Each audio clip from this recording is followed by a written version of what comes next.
अगर आप मुझसे पूछेंगे कि इस बार आरआरबी एनटीपीसी के एग्जाम में वो कौन सी ऐसी टॉपिक्स है जहां से बहुत सारे क्वेश्चन आए हैं, तो जवाब होगा आर्टिकल्स ऑफ इंडियन कॉन्स्टिट्यूशन। इसीलिए इस वीडियो में जितने भी इंपॉर्टेंट आर्टिकल्स है उसका एक बार फिर से हम आपको रिवीजन कराने वाले हैं। स्टार्ट करते हैं फर्स्ट क्वेश्चन से।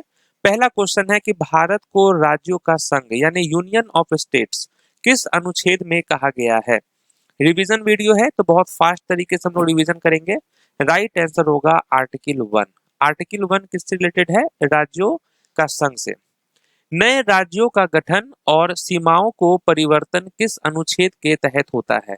Under which article formation of a new state is done? तो आप कहेंगे आर्टिकल 3। नेक्स्ट है कानून के समक्ष समानता, इक्वलिटी बिफोर लॉ किस अनुच्छेद में है? इक्वलिटी बिफोर लॉ जो है ये है आर्टिकल 14 में, याद रखना है आर्टिकल 14। नेक्स्ट है धर्म, जाति, लिंग आदि के आधार पर भेदभाव का निषेध किस में है? Prohibition of discrimination is under which article? तो आप कहेंगे आर्टिकल 15। नेक्स्ट है एबोलिशन ऑफ अनटचेबिलिटी किस अनुच्छेद द्वारा किया गया है? एबोलिशन ऑफ अनटचेबिलिटी जो है ये है आर्टिकल 17। और एक और ध्यान रखना है आपको, एबोलिशन ऑफ टाइटल वो है आर्टिकल 18। नेक्स्ट है फ्रीडम ऑफ स्पीच किस अनुच्छेद में दी गई है? अभिव्यक्ति की स्वतंत्रता। तो ये है आपका 19(1)(a) में, ठीक है।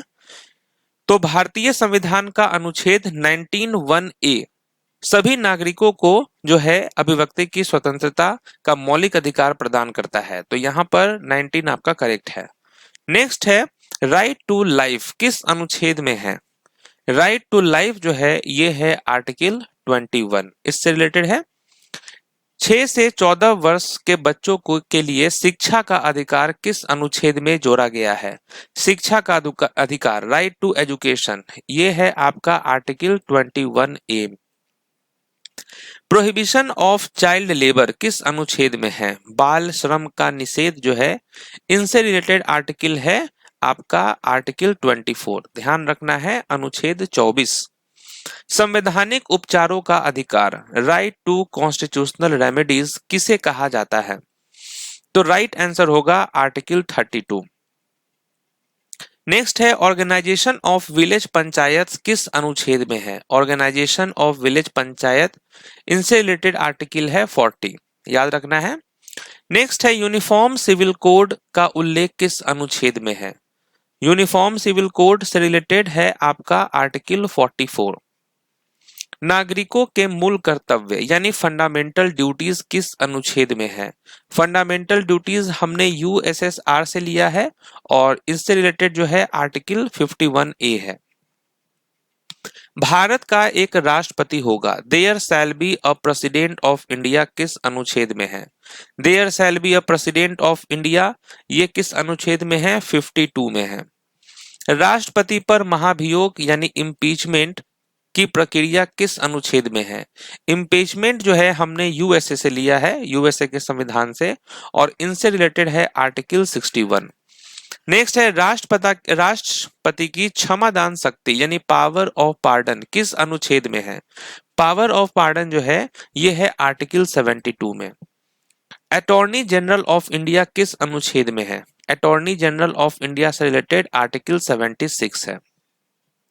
कॉन्स्टिट्यूशन ऑफ पार्लियामेंट, संसद का गठन, ये किस अनुच्छेद में है? तो आप कहेंगे आर्टिकल 79 में दिया हुआ है संसद का गठन। राज्यसभा और लोकसभा की संरचना किन अनुच्छेदों में है? Structure of Rajya Sabha and Lok Sabha is given in which article? तो आप कहेंगे आर्टिकल 80 और 81 में है। 80 हो जाएगा राज्यसभा और लोकसभा 81। संसद के सदनों में मतदान और कोरम यानी वोटिंग एंड कोरम का प्रावधान किस अनुच्छेद में है? वोटिंग एंड कोरम का जो प्रावधान है ये है आर्टिकल 100 में, याद रखना है आर्टिकल 100। सांसदों की अयोग्यता यानी डिस्क्वालिफिकेशन ऑफ मेंबर्स किस अनुच्छेद में है? डिस्क्वालिफिकेशन ऑफ मेंबर्स जो है ये आर्टिकल 102 में दिया हुआ है। नेक्स्ट है पार्लियामेंट्री प्रिविलेज, संसद के सदनों की शक्तियां और विशेषाधिकार किस अनुच्छेद में है? पार्लियामेंट्री प्रिविलेज जो है ये आपका आर्टिकल 105 में है, याद रखना है आर्टिकल 105। संसद के दोनों सदनों की संयुक्त बैठक ज्वाइंट सिटिंग का प्रावधान जो है ये किस अनुच्छेद में है? तो राइट आंसर आर्टिकल 108 हो जाएगा राइट आंसर। धन विधेयक यानी मनी बिल की परिभाषा किस अनुच्छेद में दी गई है? मनी बिल की जो परिभाषा है ये दी हुई है आर्टिकल 110 में, याद रखना है। वार्षिक वित्त विवरण यानी एनुअल फाइनेंशियल स्टेटमेंट या बजट किस अनुच्छेद में है? तो एनुअल फाइनेंशियल स्टेटमेंट से रिलेटेड है आर्टिकल 112, याद रखेंगे 112। विनियोग विधेयक एप्रोप्रिएशन बिल किस अनुच्छेद में आता है? विनियोग विधेयक जो है इनसे रिलेटेड कौन सा आर्टिकल है? तो 114, 114 ध्यान रखना है। राष्ट्रपति की अध्यादेश जारी करने की शक्ति यानी ऑर्डिनेंस पावर किस अनुच्छेद में है? तो आप क्या कहेंगे? ये है आर्टिकल 123 में।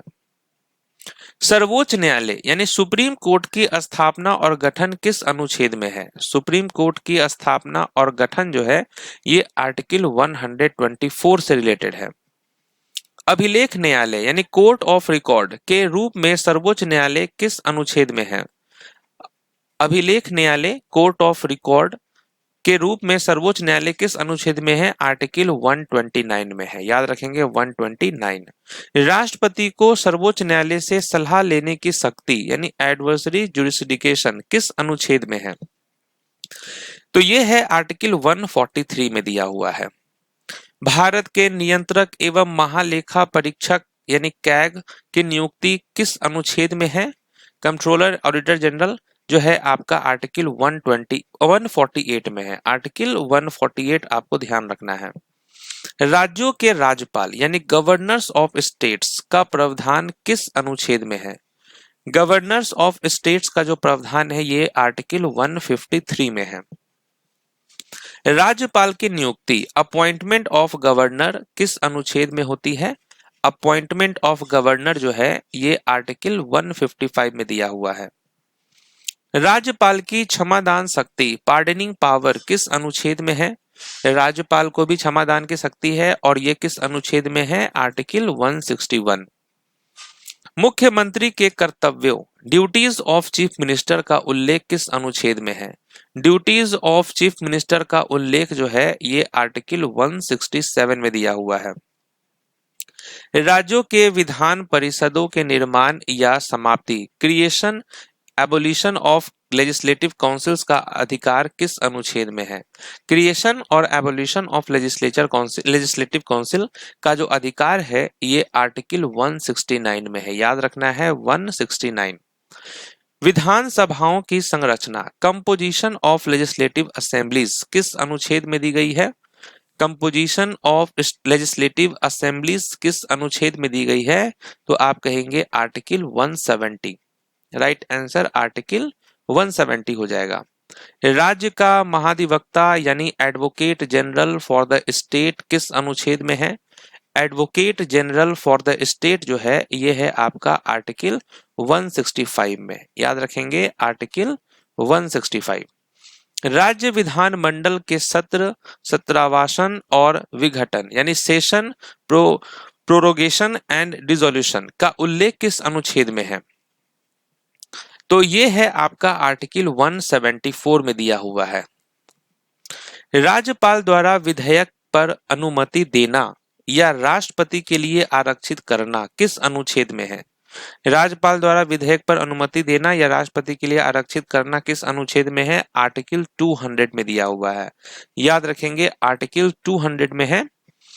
राज्यों के लिए वार्षिक वित्त विवरण स्टेट बजट किस अनुच्छेद में है? राज्यों के लिए वार्षिक वित्त विवरण जो है स्टेट बजट किस अनुच्छेद में आता है? आर्टिकल 202 में है ये। राज्यपाल की अध्यादेश जारी करने की शक्ति यानी ऑर्डिनेंस पावर ऑफ गवर्नर किस अनुच्छेद में है? ऑर्डिनेंस पावर ऑफ गवर्नर जो है ये आर्टिकल 213 में दिया हुआ है, अनुच्छेद 213। राज्यों के लिए उच्च न्यायालय यानी हाई कोर्ट्स का प्रावधान किस अनुच्छेद में है? हाई कोर्ट्स का प्रावधान जो है ये आर्टिकल 214 में है, राइट आंसर 214 हो जाएगा। नेक्स्ट है, उच्च न्यायालय को रीट जारी करने की शक्ति, पावर टू इशू रिट्स, किस अनुच्छेद में है? पावर टू इशू रिट्स जो है ये आपका आर्टिकल 226 में दिया हुआ है, 226। जिला न्यायाधीशों यानी डिस्ट्रिक्ट जजेस की नियुक्ति किस अनुच्छेद में है? डिस्ट्रिक्ट जजेस की नियुक्ति किस अनुच्छेद में है? आर्टिकल 233 में दिया हुआ है, अनुच्छेद 233 में है डिस्ट्रिक्ट जजेस की नियुक्ति। ग्राम सभा और पंचायतों का गठन, ग्राम सभा एंड पंचायत किस अनुच्छेद में है? तो ये आपका आर्टिकल 243 ए और बी में है। ग्राम सभा ए, पंचायतों का गठन बी में है। ठीक है, तो याद रखेंगे 243 ए बी। नगर पालिकाओं यानी म्यूनिसिपालिटीज का गठन किस अनुच्छेद में है? अगर हम म्यूनिसिपालिटीज की बात करें, इसका गठन किस अनुच्छेद में है? 243 क्यू में है। ठीक है, अब देखिए 243 क्यू किससे रिलेटेड है? नगर पालिकाओं का गठन से, यानी कॉन्स्टिट्यूशन ऑफ म्यूनिसिपालिटीज। 243 पी जो है ये आपका परिभाषाएं दिया हुआ है। 243 आर जो है वो नगर पालिकाओं की संरचना से संबंधित है, और 243 एस जो है ये वार्ड समितियों का गठन से संबंधित है। नेक्स्ट है, वस्तु एवं सेवा कर परिषद जीएसटी काउंसिल का गठन किस अनुच्छेद में है? जीएसटी काउंसिल का गठन किस अनुच्छेद में है? 279 ए में होगा।